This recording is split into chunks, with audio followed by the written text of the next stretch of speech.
বস, আজকের এই ভিডিওতে আমরা কয়েকটা কাজে pre teaser, trailer, release date নিয়ে কনফিউশন, অনেকগুলো বিষয় নিয়ে কথা বলবো। চলো আজকের ভিডিও শুরু করা যাক। প্রথমে আমরা কথা বলবো এম্পায়ার ভার্সেস শরৎচন্দ্র, যে প্রি টিজারটা আজকে সকালবেলা ড্রপ করা হয়েছে। এই কাজটার পরিচালক সৈয়দ মুখার্জি। ছবিটা আসছে দুর্গাপুজোর সময় এবং একটা ব্যাপক কাস্টিং রয়েছে। দেখো, এই প্রি টিজারে সব থেকে যেটা অ্যাট্রাকটিভ পার্ট সেটা হচ্ছে টোটা রয় চৌধুরী অ্যাজ শরৎচন্দ্র চট্টোপাধ্যায়। তার লুকটা যেরকম ডিজাইন হয়েছে, যেরকম সে নিজের ভয়েস মডুলেট করছে, এবং যখন সে এই প্রি টিজারে মুখটা ফেরায় এবং বলে পুজো এবার দেখা হোক, সেই জায়গাটায় তাকে যেরকম লাগছে জাস্ট দারুণ।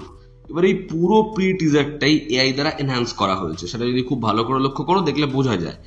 এবার এই ছবিটা পথের দাবি যে উপন্যাস শরৎচন্দ্র চট্টোপাধ্যায়ের, সেটার ওপর ভিত্তি করেই ছবিটা নির্মাণ করা হয়েছে। কিন্তু পথের দাবি নিয়ে যে কন্ট্রোভার্সি হয়েছিল সেই সময়, যা ঝক্কি পোহাতে হয়েছিল শরৎচন্দ্র চট্টোপাধ্যায়কে, এই পথের দাবির আগেনস্টে ব্যান্ড লাগা, দেখবে প্রথম একদম ফার্স্ট লুক থেকেই রবীন্দ্রনাথ ঠাকুরের একটা মূর্তি এই ফার্স্ট লুকে থাকা। তার কারণ হচ্ছে সেই যে ব্যান্ড লাগা সেটাকে সমর্থন করা, যদিও লেখাটাকে প্রেস করা, সেই খসড়া পড়া, তো এই প্রত্যেকটা দিক হচ্ছে এই ছবির মধ্যে থাকবে। আর এখানে আবির চট্টোপাধ্যায়ের যে ক্যারেক্টার, সে হচ্ছে পথের দাবি সব্যসাচী। তো এবার দেখার এই পুরো বিষয়টা কিরকম ভাবে আসে। তবে আপাতত এই প্রি টিজারটা আমার জন্য ভীষণ পরিমাণে ওয়ার্ক করেছে।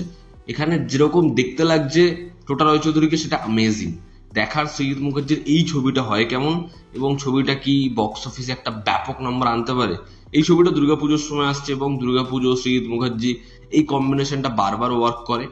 দেখার আপাতত এই প্রিটিজারটা তো খুবই ভালো ছিল। দেখার পরবর্তী সময় যা কন্টেন্ট আসে সেগুলো হয় কেমন। এবার আমরা কথা বলবো কুইন্সের ট্রেলার নিয়ে, যেটা গত রাতে ড্রপ করা হয়েছে। এটা নির্ঝর মিত্রের পরবর্তী কাজ। এখানে মুখ্য চরিত্রে অভিনয় করছে মিমি চক্রবর্তী। তো কেমন হলো এই ট্রেলারটা? দেখো, নির্ঝর মিত্রকে তার যে জোন, তার যে দেখা, সেখানে তুমি কাজ করতে দাও, তাহলেই শিকারপুর, তারপরে হচ্ছে ডাইনি, এরকম ধরনের কন্টেন্ট আসবে।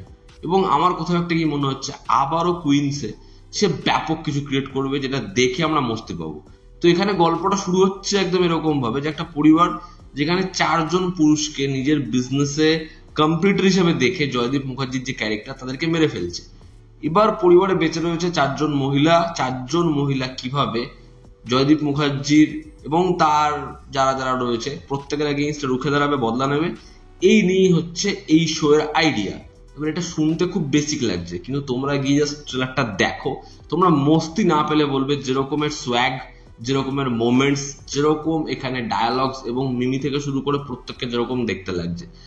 ওই যে পোর্শনটা যখন তার নখটা তুলে নেয়, ঠিক আছে, আমরা এরকম ধরনের জিনিসপত্র দেখেছি, কিন্তু ওই যে আঙ্গুলের মধ্যে ব্যান্ডেজ পেঁচাতে পেঁচাতে আসছে মিমি, এবং মিমিকে যেরকম ভাবে প্রেজেন্ট করেছে, নির্ঝর আর মিমি যদি একটা সিনেমা করে না, এবং সেটা যদি আউট না আউট অ্যাকশন ফিল্ম হয়, আমি দেখে হেভি মস্তি পাবো এবং আমার বিশেষ ছবিটা চলবে। কারণ মিমি চক্রবর্তী যদি অ্যাকশন করে এবং যদি ডিরেক্টর নির্ঝর হয়, প্রপারলি প্রেজেন্ট করতে পারবে। তো আমার মনে হয় এই পরপর সিরিজের সাকসেসের পর ভেবে দেখা উচিত এবার কিভাবে এই চারজন মিলে জয়দীপ মুখার্জি এবং এই গ্যাংয়ের থেকে বদলা নেবে এবং তারা ঢাল হয়ে উঠবে, তারা সব শেষ করে দেবে, সেটাই দেখার।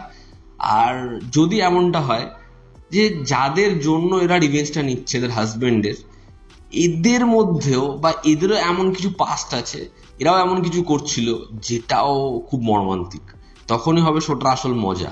ঠিক আছে, কারণ এদেরকে দেখেও না কোথাও একটা কি মনে হচ্ছে এদের হাজবেন্ডের, যে এরাও কিন্তু খুব ভালো মানুষ, বা আপাতত সেরকম কিছু মনে হচ্ছে না।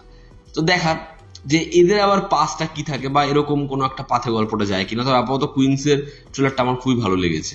এবার যদি আমরা রিলিজ ডেট নিয়ে যে কনফিউশন সেটাতে আসি, দেখো, এম্পায়ার ভার্সেস শরৎচন্দ্র, এই ছবিটা বড় বাজেটের ছবি এবং এই ছবিটাকে তারা পুজোর সময় আনবে। আর এরকম একটা সাবজেক্ট, আমিও ছবিটাকে দেখতে চাই, পুজোর সময় আসা খুব ভালো ডেট। এবার তাহলে এই ছবিটা যদি দুর্গাপুজোর সময় আসে, এটা নন্দী মুভিজের ছবি, তাহলে কেউ বলে বিপ্লবী, কেউ বলে ডাকাত, সেই ছবিটা পুজোর সময় আসবে না। দুর্গাপুজোর সময় এমনি ক্ল্যাশের ভিড়, সেখানে তারা নিজেদের দুটো ছবি আনবে, এত বোকামি তারা করবে না। এবার দুদিন আগে বুকমাই শোতে কেউ বলে বিপ্লবী, কেউ বলে ডাকাতের রিলিজ ডেট ছিল 14ই আগস্ট, যেটা আবার আজ থেকে নেই। এবার কেউ বলে বিপ্লবী, কেউ বলে ডাকাত যদি 14ই আগস্ট আসে, তাহলে সেখানে নন্দী মুভিজেরই ছবি ব্যাড উপস্থিত রয়েছে, তাহলে কি তারা আবার একই ডেটে নিজেদের দুটো ছবি আনবে? না, এবার তারা ক্রিসমাসে মুভ করবে। এবার যদি ক্রিসমাসে মুভ করে, ক্রিসমাসেও কিন্তু ছবির ভিড় কম নয়। তো এখনো জিতের কেউ বলে বিপ্লবী কেউ বলে ডাকাত এই ছবিটা কোন টাইমে আসছে এটা হলফ করে বলা যায় না। দুর্গাপুজোটাকে খুব প্রমিনেন্ট ধরা হচ্ছিল, কিন্তু এই মুহূর্তে দাঁড়িয়ে এটা বলতে হয় যে দুর্গাপুজোয় কেউ বলে বিপ্লবী কেউ বলে ডাকাত জিতের এই ছবিটা আসার চান্স সব থেকে কম। এবার যদি 15ই আগস্টের টাইমে দেব এবং জিতের ছবি একই প্রোডাকশন হাউস দ্বারা প্রযোজিত ছবি একই সাথে আসে, সেটা খুবই হাস্যকর বিষয় হবে।